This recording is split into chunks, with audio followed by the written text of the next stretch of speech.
La somme théologique de saint Thomas d'Aquin, première partie, traité des anges, question 52. Des anges considérés relativement aux lieux. Nous devons, après ce qui précède, envisager les anges par rapport aux lieux. On demande trois choses. Les anges sont-ils dans le lieu? Deuxièmement, peuvent-ils être en même temps dans plusieurs lieux? Troisièmement, plusieurs anges peuvent-ils être à la fois dans le même lieu? Article 1er. Les anges sont-ils dans le lieu? L'Église dit dans une oraison que vos saints anges qui habitent dans la paix nous conservent dans la paix. Résumé de l'argumentation. Les anges sont dans le lieu par le contact virtuel sans être mesurés ni contenus par l'espace.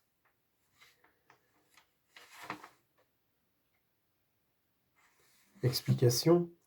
Les anges sont dans le lieu, mais d'une autre manière que les corps. Les corps sont dans le lieu par le contact de la quantité dimensive. Or, les anges n'ont pas cette sorte de quantité, mais la quantité virtuelle. Ils sont donc dans le lieu corporel par le contact quelconque de leur vertu.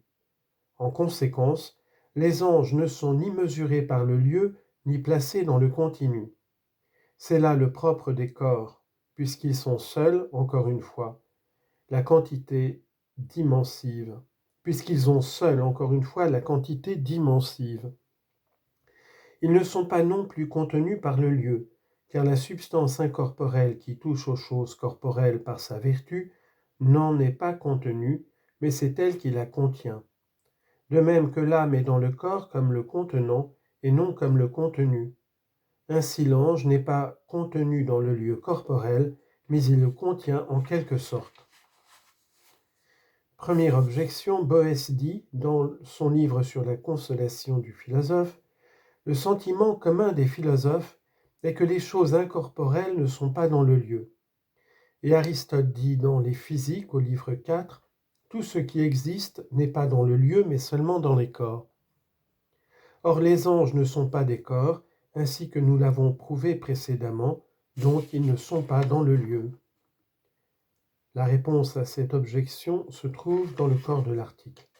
Deuxième objection, le lieu est la quantité ayant une position, donc tout ce qui est dans le lieu a une position. Or, l'ange ne peut avoir de position, car sa substance est dégagée de la quantité dont la position forme une espèce. Donc l'ange n'est pas dans le lieu. Encore une fois, la réponse à cette objection se trouve dans le corps de l'article. Troisième objection, être dans le lieu, c'est être mesuré par le lieu contenu dans le lieu, comme le dit le philosophe. Or, les anges ne sont ni mesurés ni contenus par le lieu, car le contenant a une forme plus parfaite que le contenu.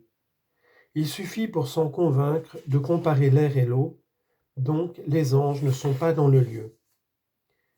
Cette objection trouve aussi sa réponse dans le corps de l'article.